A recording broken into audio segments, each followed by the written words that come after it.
welcome back to the Rave Social podcast. I'm your host, Jaden, and today we have Jordan from the Space Social. Jordan is a true queen. I love her. When I first started out as a social media manager, I was like, can you be my friend? And she was like, yes. And so now here we are. I know. Jaden, you give me so much good advice too, though. So it goes both ways. Thank you. I know. I feel like we ended up like supporting each other really well, which I love so much. Like that's my favorite thing about this industry. Everyone I've met is so nice. So why don't you tell us a little bit about you and what you do? Yes. So I am a social media manager similar to Jaden.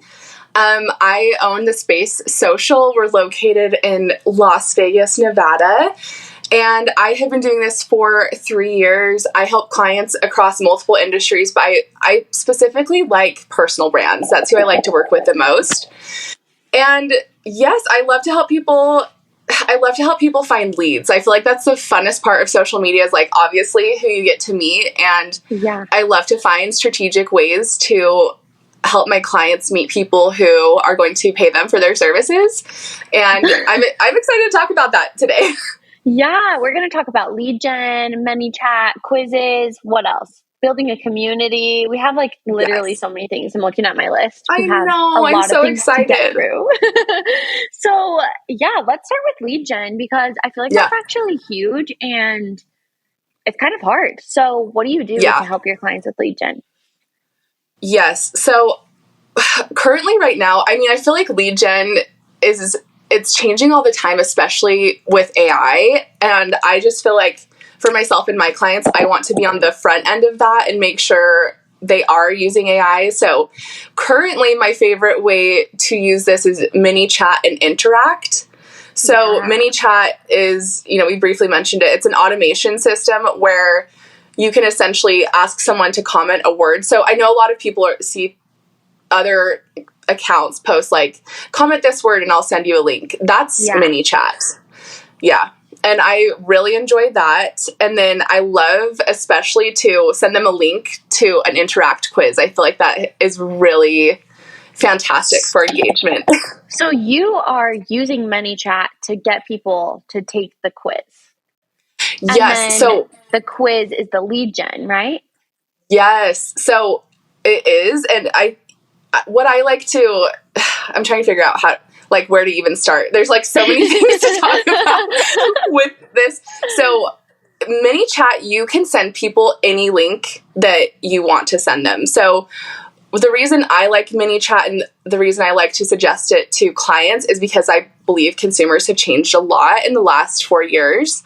I think that I don't think a link in bio works like it used to anymore as a call to action. And we're all guilty of that. So I mean, even this week, I think I was like, just check out the link in bio. No, I still put it in my feed post, but I'm like, I know you're not going to do it. Right. But I just think like consumers, they want it to be easy. And so sending them a direct link, like it doesn't even have to be like to a quiz. It could be if you have an affiliate link for, I don't know, the first time I found out about ManyChat, Jaden, was somebody asked me to comment a word for a toddler camera, and I know they had like an affiliate link set up for that. Yeah. And they probably made so much money. But that's what I'm saying. It can literally be anything, which... Wow. You have totally gotten me thinking about how ManyChat can work for product-based businesses. And I'm so curious. I have a client that I'm like working up the courage to like present that to them because I feel like it would be so cool. Because imagine if like instead of having like a like to know it, or I mean, I guess you would still have those things, but instead of like having to go do the work yourself or having your audience do the work for them, they could just say like shirt. And then like there's the link to the shirt. Boom. Yes. So easy. I actually I'm about to sign an e-bike company, which I'm so excited about. Oh, that's so cool. I'm excited to try and use ManyChat to convert sales over there. So it's a little higher ticket item though, so I'm excited to see if that works. Yeah, on a higher ticket item, because also like where I've seen ManyChat is mostly towards free or low ticket items, like getting in on a freebie or something like that, or like a really low ticket $27 guide or something like that. Yeah. Yeah, I agree. I'm excited to see how and if it works. I feel like potentially there may need to be a little bit more courting going on in social media, so we'll see how it works. So I'm excited. Yeah, no, I'm so curious about that. So I do like ManyChat and I have clients who use it. I've never used it myself, but I also see some accounts that literally only use ManyChat. And I can't name them because I'll get in trouble, but I do know some. And to me, it can hurt. To me, it feels like it could hurt your community. Like, yeah, I think there's like a balance. What do you think about that? Yeah, I definitely agree. So for my clients, I'm sure you do something similar. I like to have an outreach and nurture strategy for their social media. Yeah. So I consider ManyChat to be an outreach, and it's only part of the strategy. It's a really cool strategy, but it's definitely not the whole thing. And I agree with you. I think that it can be overused, and I think it can hurt the integrity of your business, because if you're just like constantly trying to sell to people and you're not like caring about them and like nurturing them, they're not going to feel inclined to buy. So I definitely see it as only like part of the equation. And like an overtime thing. Like at the beginning, the first time you post that, it might be like crazy. Like everyone's like, yeah, like commenting it. But then over time, it's like, but then you need to make sure that you're going back to that cycle of like nurturing them. Yeah. And this actually leads me to another thing. Just because you're giving away something for free, like a freebie or something, doesn't mean you're nurturing your audience. And I think sometimes people they're like, but it's free. And it's like, yeah, but you're still asking them to like go to the link, download it, use the guide, whatever. Your actual content should have value to it. Yeah, I agree. I guess we kind of talked about what you can use it for. Let's talk maybe about what the quizzes are for. And how do you even have you set up a ManyChat? Yes. So, okay, ManyChat, if you go to just like literally manychat.com, you will have to connect your Instagram and Facebook with it so that it's just more automated. It really, I feel like the app, I do my automations on my desktop, but I feel like it really lays it out for you. So it'll be like, do you want to create an automation that's like, if someone comments a word, you send them a DM. And it really just has it set up for you in there. So it's not like you have to really like code it. It really just does that for you. And you're literally entering in the copy and the link. And it's so simple. Yeah. And is there any like strategy behind that you've seen? Like what you should say, or like the order of operations, or like anything like that?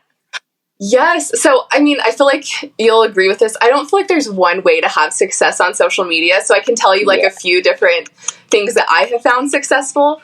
I noticed that, I noticed some people will put it at the very beginning of their reel as like, they'll have like a hook and then immediately like comment this. I don't know if I love that, but I see it. I've for sure done it for a client.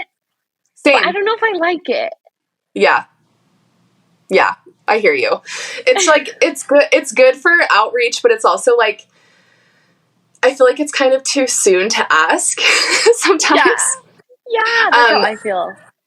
I've noticed that storytelling does really well for ManyChat, and then you probably don't feel as guilty, like, that your audience is like, you're not nurturing me. So for my clients and for myself, anytime I've used a story to explain like why you need to comment this word to get this, digital product or whatever, that always works very well. And I feel like it also creates a lot of conversations, which it's fantastic, because I don't necessarily want all of the comments to be ManyChat. I also want people to like talk about it, Yeah. I find that super interesting. Like on ManyChat posts, all of the comments are just like the ManyChat usually. But there is opportunity to like still have a conversation with people if you do it right. Like I think exactly what you're saying. Yeah, that's I agree. Super interesting. Wow. Okay. And then with the quizzes, which the quizzes are kind of different for lead, like ManyChat can also be for lead gen, but like you could ManyChat into a quiz, which is the lead gen. Yes. What are you using quizzes for? So I use, just like for your audience to know, I like to use Interact. I pay, I think, $300 a year for 6 active quizzes. Wow. So all ManyChat is it's like connecting it. I'm just putting a link in it to the quiz. So it's kind of like a twofer. But you could use the quiz separately and you can use ManyChat separately. I just think they have a beautiful marriage, and I love to use that. Yeah, I agree. Because I really believe that people, first off, consumers, they don't want to do a lot of work, and also they love to learn about themselves. And I feel like if you're going to make a quiz, I would make it like as centered around who, like, your ideal client as possible, because people love that so much. Yeah. So the most recent quiz I made for one of my clients was, so she's in stock photography, and we did like which stock photography, what is it called? Agency should you join based on your zodiac sign? Oh my gosh. Cool. Yeah, it was really fun. And Interact also has a lot of templates as well. So if you're like, I don't know how to make a quiz, they have a lot of great like templates you could start with. Yeah, because I am sitting here wondering, how did you do that? Like, I feel like I don't know enough about zodiac signs. Did you use like ChatGPT? Like, how did you do it? I did. I used ChatGPT, and I guess I knew which 4 agencies I wanted to put out. And then based on kind of like those agencies' brands and personalities, I assigned them to like fire, earth, water, air signs. Genius.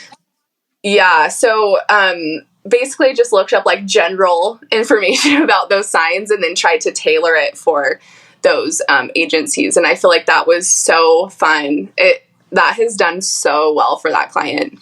And the whole goal of it is like to capture emails to then put them in a nurture sequence. Or do you do a tripwire? So we nurture them. In this specific situation, we're nurturing them to try and get them into a larger program. Yeah. But just starting there is like, it's just the first step of the funnel. Yeah, I love that. That's so cool.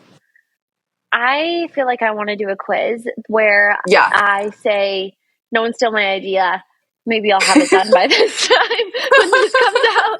But I want to do a quiz that's like, which social media platform should you use based on your zodiac sign? I love that because the Leos need to be on TikTok. I just know that. Yeah, exactly. And you can tell people that. And so I'm creating a quiz right now. It's so overdue, but like, you know how it is when you sit down to do your work, you're like, oh, I could do something for a client right now. Yep. But I'm creating a quiz right now that's like, which social media strategy should you use? And I'm really excited to do that. And the way I've kind of been like leading, and the way I've been leading my audience to this, even though I haven't finished it, is once a week I like to post like pick one strategy on my Instagram stories. I love when you do that. Me too. It's so easy. But once I feel like it'll be very like flow to be like, okay, let's take this quiz now that I do this. So yeah. The quiz sounds so fun. Like, that's such a fun way to get your audience engaged. And honestly, like, it's kind of a community building step as well. Even though they're not like, I don't know, engaging with like you directly, but it's like so cool because you can share things that you care about, like zodiac signs or this or that, like whatever it is, and incorporate that into your brand and like share that with your community. Yeah. Yes. So it's so amazing. And it can pretty much be evergreen as well, which is so nice for business owners. Yeah. And like, I feel like it gets old asking people to download a freebie. Yeah, I do too. So, I kind of am over freebies a little bit. I know, me too, actually. I was like trying to come up with one, and I was just like, maybe I just do a freaking like podcast episode for instead, like an extra podcast. Because I'm like, I just don't like the freebies. It's like, you just know you're signing up to get like nurtured and sold to. And I'm like, I don't want to. Yeah. Right. And I feel like, but honestly, Jaden, I feel like other people feel like that as well. And that's why the quizzes are a lot better as a lead gen than a freebie. Because it's so much more fun. And we need to have more fun, especially on social media. I agree. We need to have more fun. It doesn't have to be so freaking serious all the time.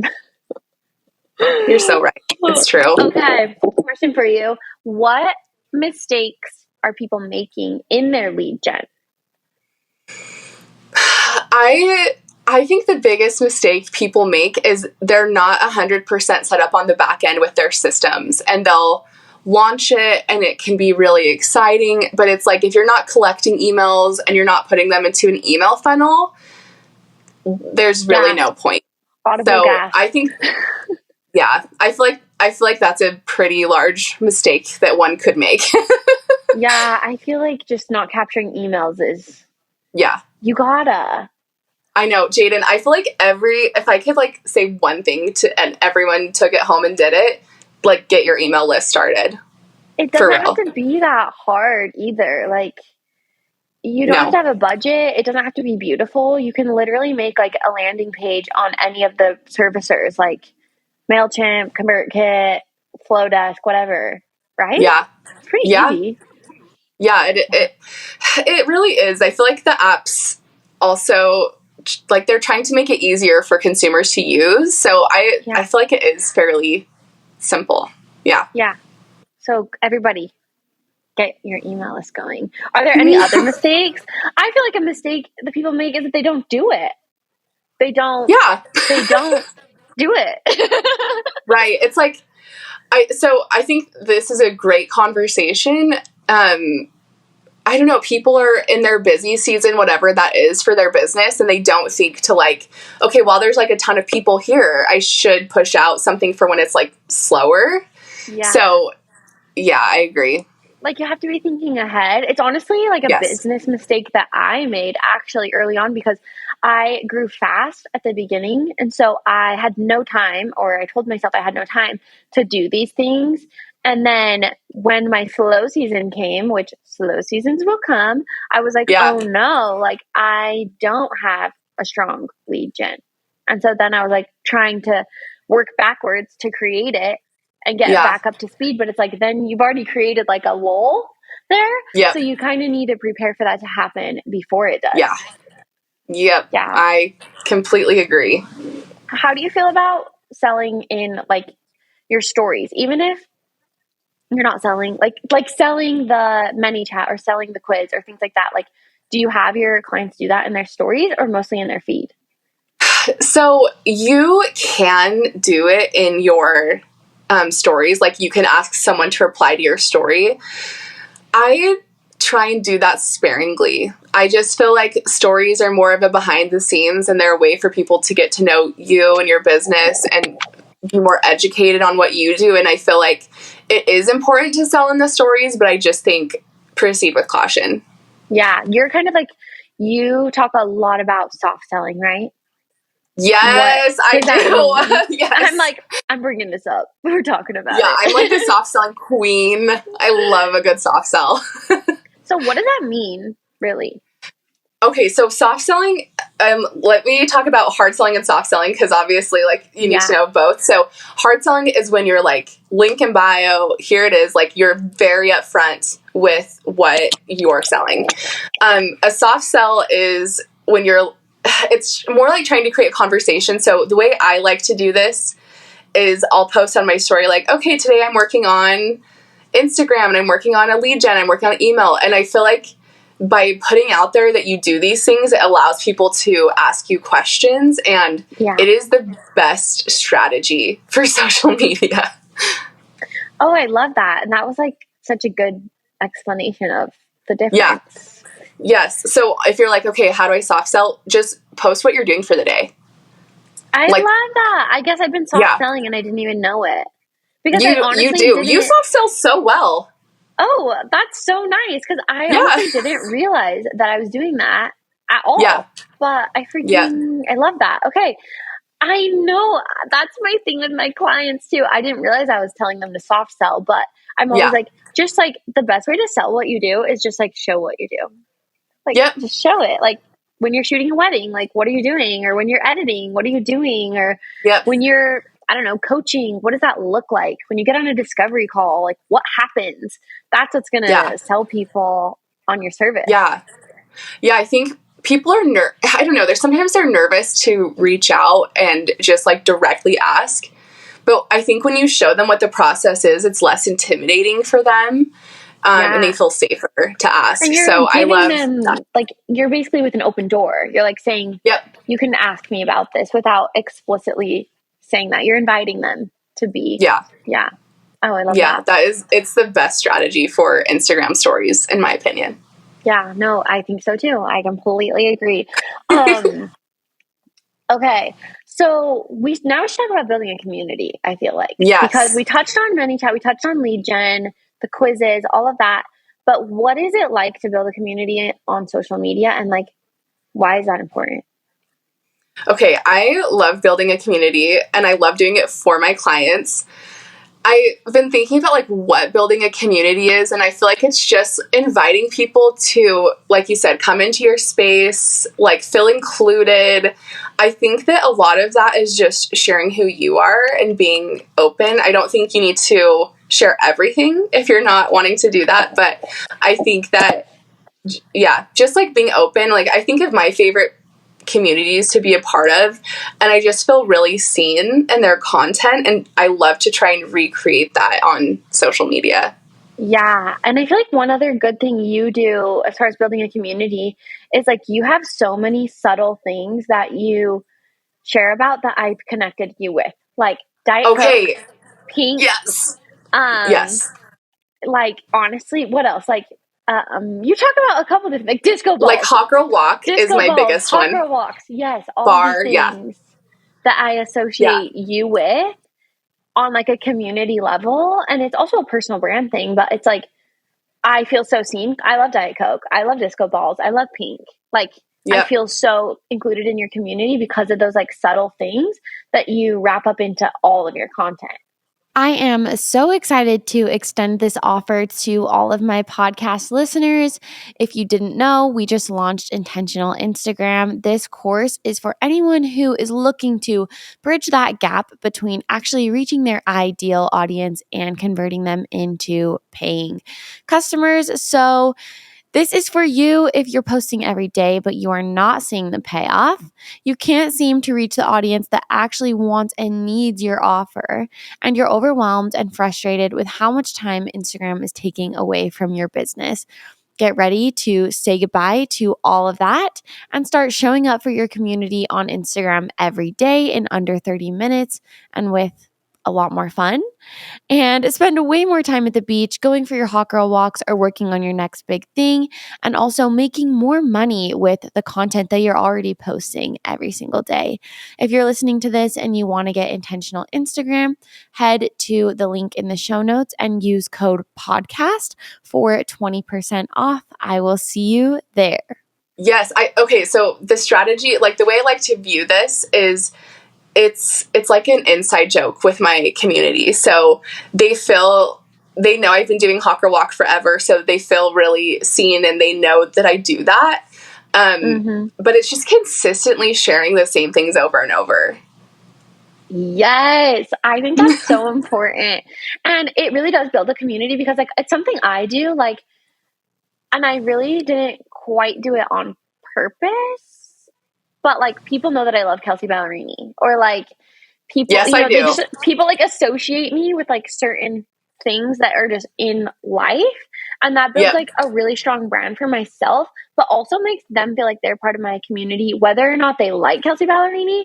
When they think of her, they think of me, and they're like, oh, we're buds, we're friends, like we know each other on that level, which I think is so important to like pull back that curtain, which actually makes me think of something else. I feel like there was a period on social media where we were like, you have to share everything. Like, peel back the curtain. We want to see who you are. And some people maybe overshared for their own comfort level. And you don't have to do that. Yeah, you don't. I feel like social media boundaries are so important. And only you can know what it is. I feel like that discourse you're talking about, I felt like people were told they were inauthentic if they didn't share every part of their life, which is such bullshit. Yeah. It really is. Mean, if you've listened to this podcast, you probably listened to the episode with Cassandra, and she said something really similar, that she's like, well, no, like I'm not like, you should expect that when you go on social media, people are showing you the good things. Because when you're sad, when you're going through a breakup, when someone passes away, your first instinct isn't like, oh, I need to update my Instagram about this. But when something good happens to you, you might have that instinct to want to share that with people because it's positive and it's happy and it's exciting. And that's like so natural. So why are we holding people to the standard that like we should know about all the nitty gritty? Yeah, I think that no one should be held to that standard. I think that, so I, just to like share an example, I do not share my son on social media at all. I'm very private about him, and I just feel like I want to give him the gift of his digital footprint and creating that himself. Yeah. And like, that's something I decided was good for me. I know other people share that it's not a bad thing, but I just think it's really good to sit down and be like, what am I comfortable sharing? And don't share if you're not comfortable. Yeah. Yeah. I posted about that earlier this week that I was just like, I'm never going to talk about these things. Like, I saw that. I was so proud of that. That was like, such a good post. Thank you. But I'm just like, I loved it. I read that whole post. Yeah, like I just think you need to set those boundaries for yourself. Like, what are you going to share and what are you not going to share, so that you don't get sucked into feeling like you have to do something like that you don't feel comfortable doing, or like it doesn't even make sense for you to talk about that. So don't feel like you need to. Right. I completely agree. And I just think if maybe you're struggling, I don't know, Jaden, I also feel like people sometimes, they're on like this spectrum where they're like, I want to share everything, or I don't know what to share at all. I feel like there's not like a lot of people one in or the the other. Yes. Right? It is. Yeah. And if you don't know what to share, the simplest thing I could think of is like, what's the most boring thing that you do every day? Like, what do you do every day? Do you like sit down and drink your coffee? Like, share that. Yeah, 100%. Yeah, it's just like, share something so simple. Like, share your work. Share what you're doing that day. Like, yes, it share your doesn't face. have to be crazy. Yeah, your face. I love to share I had one of my industry friends, she asked me if this new person who was my client, if she was my new client, because she's like, you're sharing her face so much more. I can tell you're working with her. Yeah. And I just feel like share your face. It creates more of a relationship. Like talking about community earlier, I think just posting your face or even just talking, it makes people feel like they know you. So then how do you feel about faceless content? I was like, literally, we had the same thought. That was so funny. But yeah, the faceless content, I cannot. It's giving MLM. It's giving shady business practices. It's giving literally not real. I know. I couldn't agree more. Why are we doing that? I don't know. I think people just always want the easiest way, and I totally get that. But it's like the easiest way might not be the best way. What, are you just never going to show your face ever? How are you going to sell a course? How are you going to sell anything? That's what blows my mind is I'm like, people are not going to just buy a 4 or 5 figure course if they cannot see you. No, I would never. I don't even spend that much on a course when I can see you. So I'm not going to spend that much on a course if I can't even see you. Like, I'm so confused. Are they going to like, I guess, just voice over a presentation? I just don't get it at all. I don't think it's going to work. I don't think either. I think it's going to fade. I think it's a trend. And they're probably loving that we're talking about it. They're like, yeah, give us like, good. Enjoy that. We'll enjoy our money from actual clients that know us and pay us. Yes, exactly. But showing your face can be scary.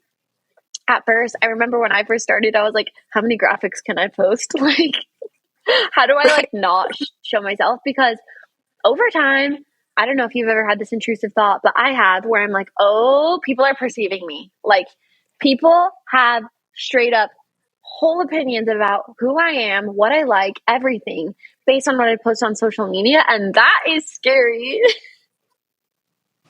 It is. I'm literally creating a caption about this right now, about how when I first started doing Hot Girl Walk and sharing it, I was scared to be perceived.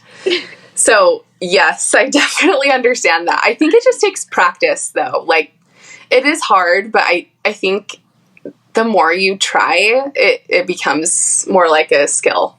Yeah, and for the most part, I've had people be like, only perceive me in a positive way for the most part. Like, people will DM me or be like, you're so like nice, whatever. And I'm like, great. That's like, that is honestly who I am. So I'm glad you're getting that correctly. But there's also, I'm sure, another side of that coin where people could be like, she's fake or she's annoying or her reels are dumb or like whatever, have these like opinions about me. Yeah. And to that, I say like, that's totally fine because I actually don't want everyone to like me. And I don't mean that in a rude or like F off kind of way. I just mean like I'm not for everyone. And I don't want to totally be for fine. everyone. That's actually a healthy way to probably look at it. Like, not everyone's going to like us. And that's fine. And I don't That's like not who I'm creating content for.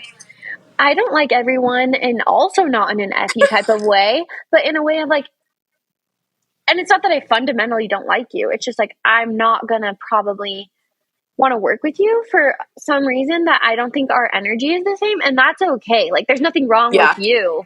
You should still be you, regardless. That's my opinion of what you're doing. Agreed. Yeah. And also, what's funny about when you start showing yourself, people start saying things about, like, they start caring about certain different things. Like, I remember last summer I posted, like, help me pick out an outfit for the rodeo. And everyone loved that. And I was like, this is hilarious. Like, see, this is like, so it has funny. nothing to do with social media, but it has everything to do with you. And people love to share their opinions. People love to share their opinions. And I think people love to be invited into your life in certain silly ways like that. Like, what outfit should I wear? Where should I go tonight? What dinner recommendations do you have? Like, one thing I love sharing is like, I'm going to this city. What should I do? Because my followers are kind of all over and they probably have a recommendation. And I'm like, I love that. I would really love to tell you to tell me what to do, you know? And they feel like when you use their advice, even if it was you made the decision, they feel like a friend, you know? Yeah, I think that's huge about building a community. What else about building? Wait, are there any like red flags or like bad things for communities? Like things you shouldn't do? I mean, I would say a red flag I do see is I kind of hate when people complain to their community. I feel like it's okay to complain to your community, but I think that can sometimes become a habit, and it's like I just like positive vibes around my brand. Positive vibes, me too. But like I'll see people complain about a client on their socials. I'm like, no one's gonna want to work with you. You're terrifying. Oh yeah, I don't like that energy either of complaining about a client. I think it's different if you share a client experience. If you're like, I had this client, this happened, here's what we did, blah, blah. Like, that's a story and that's okay. But complaining about a client? Ooh. Yeah. Or like, I'll see people post things where it's just like they're calling out their community. Like, there's I follow a tailor here in Las Vegas, and I really love his stuff, and I've wanted to buy a suit for my husband from him. And a couple of weeks ago, he posted something that was like, the prices are what they are. Like, it was just like kind of rude. And I'm like, I get that like people maybe were not happy about the prices of your suits, but like you're telling all of us that, and like that's something you should handle yourself, and like we don't need to know that, you know. And it was just kind of a turnoff for me. That's a big red flag. Like, that would make me not want to work with someone if they're like attacking their community. Like, right, it's like I haven't bought anything from you. I didn't say that. Like, why are you saying that to me and not the person who was giving you shit? Like, you're redirecting this at the wrong people. Yeah, that honestly makes me think about talking about pricing in general on social media. And I think you just have to be cautious about how you talk about pricing. Like, I've seen so many posts, specifically in the photography industry, where they'll be like, this is why a wedding costs this much, because my gear is this much, my travel, my blah, blah, blah is this much. And I'm like, that's just not a very good way to sell your offer, because that's not your client's. Yeah, that's not your client's problem. Like, they don't care how much your camera costs. You need to put that into your price of your service if it's so expensive and it bothers you so bad. Yeah, it's just like, that's not going to get someone to buy from you. And that's the same thing that guy was doing. He's saying like, the cost of the stuff is the cost of the stuff because it is the cost. And it's like, that is not like, you're not giving any value. You're not explaining why your suit might be that much and so might someone else's be. So like, why would they go to work with you instead of the other suit guy? Like, there's so many better ways to talk about like why prices are the way that they are, or like why an investment is the way that it is, that has nothing to do with like the costs involved. Yeah. In delivering. Also, like I don't think I'm perfect at this. Like I don't think I've been perfect at this, but if you're like feeling tempted to go online and complain, either have a close friends group or wait 24 hours and see if it bothers you still. Because I have complained to my close friends group, but like I know who's in there. Yeah. No, yeah, 100%. And like vocalizing a complaint is totally normal. Like I do that to my partner. I'll be like, yeah, oh, I'm so annoyed about like this client or that client or what's going on in the industry or blah, blah, blah, blah, blah. But it's like, I'm not going to post that on my story. Right.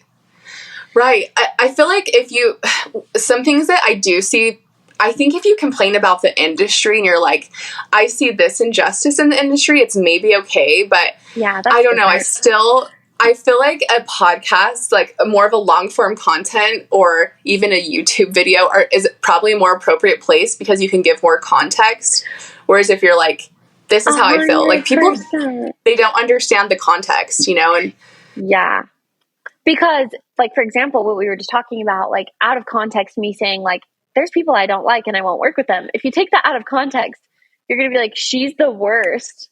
Yeah. But if you understand, like, the context behind that and that it's like, I actually think you're an awesome person. I just don't feel like our vibes match. It's completely different. Yeah. Like, it changes the whole thing. And that is the difference of long form and short form content, which is why I freaking love long form content because you really can. This has to do exactly with the community, but like, with long form content, you can build such a strong community because they learn so much from you. And they know you. Like, they literally know you. Yeah, no, they are. And like we were talking about inside jokes and stuff like that. Those come from like long form content, or like a lot of repetition can do it too. But like long form content creates those like inside jokes in those communities that are like super close knit. Yeah. Also, quick side note, I feel like my long form content is what has helped me sign more solid clients. Why do you think that is? I just think they can trust me more. They're like, I really have listened to her. Like, I know who she is. I've got the vibe. But yeah, when you started your podcast, I was so excited. I was like, she's going to get the best people from this. But yeah, I just think I think that if they really like your long form content, they really like you and hopefully want to work with you. Yeah. And it's like more dialogue. Like, this podcast is definitely for value, but I also agree. I feel like people have gotten to know me a lot better by listening to the podcast, and that trust is built. I would say the trust is built a little quicker than if it's built on Instagram, because you only get little tiny snippets and nuggets on Instagram. Yeah. But on this, it's like more unfiltered and you're just getting like the whole experience. It's like you're hanging out with me. Yes. I also on podcasts and long form content in general, I feel like you can give so much more, like you said, value and context and like strategy. So we, at the beginning of this, we were talking about ManyChat. It is so hard to talk about like leading ManyChat to an interact quiz quickly on social media without people being like, I don't get it. I feel like that's... I don't care, because their attention span too is just like so short that like, how do you explain that in under, I don't know, 3 seconds? You can't really. Yeah, exactly. But, someone who comes to this podcast or mine, they can hear that and be like, oh, she knows what she's doing. Yeah. It's just 100%. Easier. It's that trust so much easier. I love that. Yes. First, I want to say thank you so much for being here and listening to my podcast. It means the world to me, and I just appreciate this community more than you could ever know. If you love this episode or a previous episode that you've listened to, go ahead and head to the leave a review link in the show notes and leave us a review. We would really appreciate it, and we're so glad that you're here. Thank you. Oh my gosh. Okay. Well, one more big, huge question for you. Okay. If you could give your younger self one piece of advice, what would it be? Okay. Is this like for career or personal? Well, you could give both if you want. Okay. Okay. So I feel like for career, something that was really good for me is I am an eldest sister. So I'm very like type A, take care of everybody. Are you an eldest sister? No, I'm the baby sister of You're the baby. Okay. 7. Okay. Oh my God. Of 7? I'm the 7. Yeah. Holy crap. Your mother. God bless. Only 2 of it's a long story. My mom only has 2, but we've got 7 okay. of us. Okay. Sorry. I'm just like assuming. Sorry. You're good. Mom, love ya. Love you, Mom.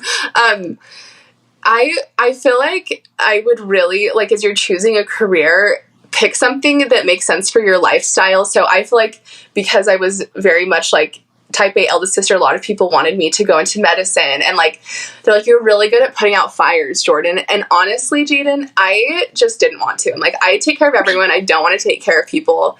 I just want to pick a career that's like a little more flow, easy. And I know that there is drama in marketing, like God knows, but it's not life or death, you know? No, it's just not. So I feel like that's a good one. I feel like another great piece of career advice is like, I don't know, Jaden, I took my bosses so seriously, and like I just wouldn't anymore. Like I wouldn't really focus on building their business. I would probably focus on like how this is helping me build my career.